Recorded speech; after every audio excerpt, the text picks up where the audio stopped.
Welcome to the Watering Hole podcast. I'm your host, Mary Riemann. The Watering Hole is a place to come and quench your thirst for meaning, nourish your hunger for inspiration, and feed your need for connection.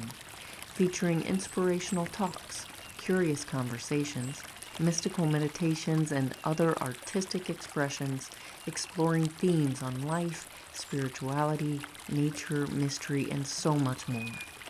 So meet me at the watering hole, and together, let's drink from deep waters. Happy vernal equinox, everybody. It's a great day to celebrate. This is the beginning of spring, and really it's the beginning of a new year.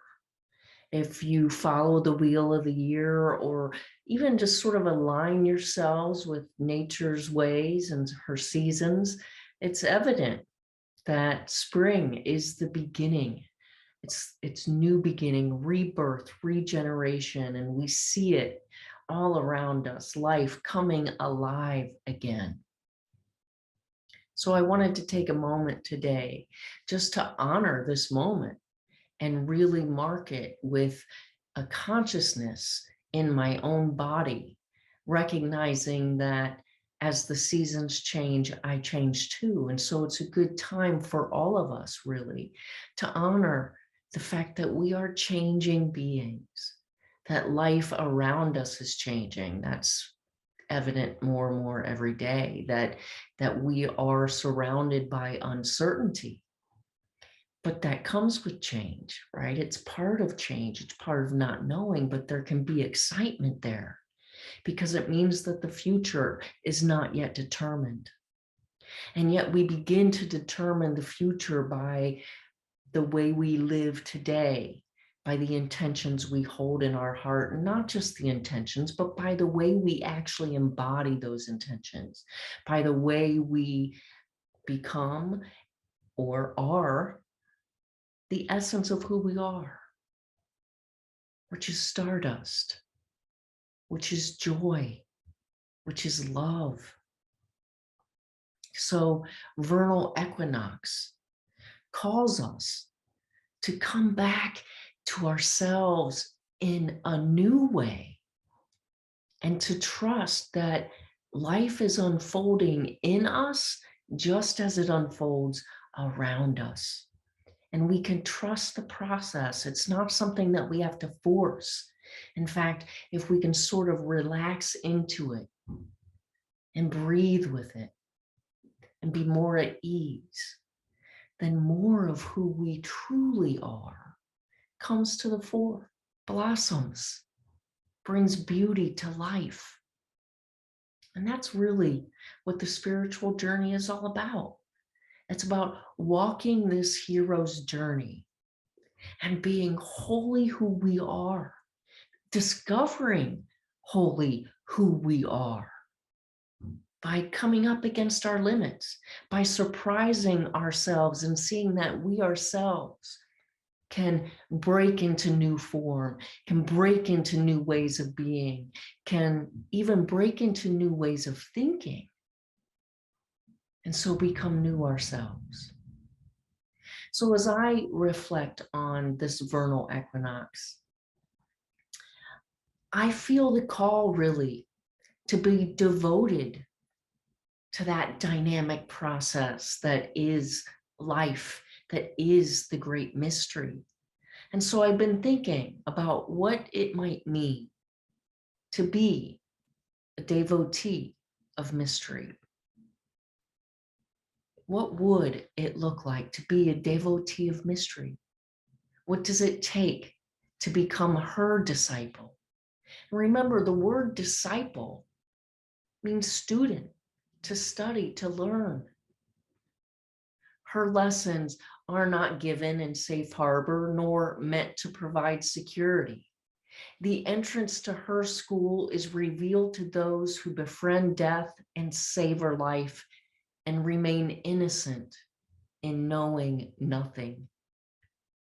To be a devotee of mystery is to submit to uncertainty, not with fear and panic, but with wonder and awe, forces that widen our view and lengthen our vision into deep time, into now, where everything is unfolding all at once. Life and death, pain and pleasure, courage and fear, strength and weakness, give and take, yin and yang, you and me, and everything in between, and all of history, past, present, and future. To be a devotee of mystery is to count on nothing and stand moment to moment wrapped in awe of what is happening now and now and now. In her classroom, there are no notes to be taken or lists to memorize. In her classroom, attention is drawn to details that go unnoticed when we conform to mechanical duties and forced obligations.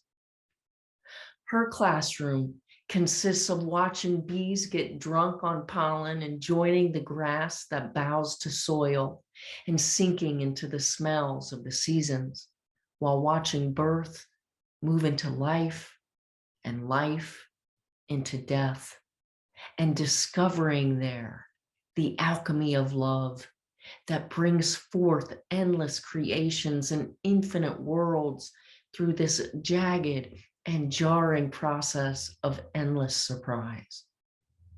In her lesson plans, there is no compartmentalization of subjects, no breaking things into eras or ages, no time slot into which wisdom can be slid. To be a devotee of mystery is not to spend long hours on bended knee in front of gods long dead, but to bow with reverence to earth beneath our feet, lift our face with gladness to the fire of the sun, submit our bodies to the receptivity of water, and fill our lungs with molecules of air that have been shared by every living being who has ever been homed on earth. And know with a force beyond belief that I am that.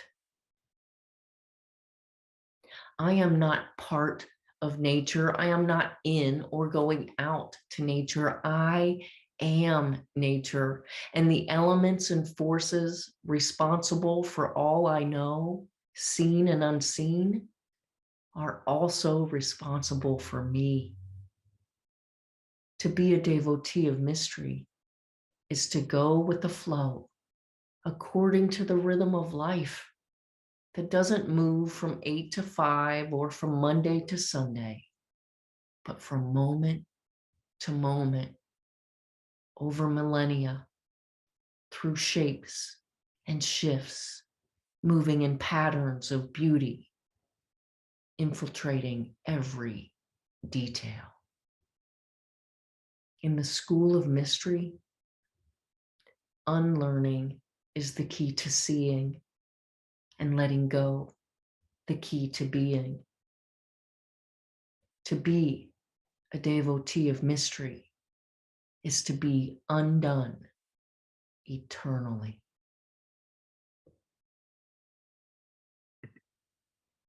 Happy Equinox, everybody. I hope you will join me in being and becoming a devotee of mystery. Blessed be. Thanks for listening, everybody. I look forward to meeting you right back here at the watering hole. And as Mary Oliver said, go easy, be filled with light, and shine.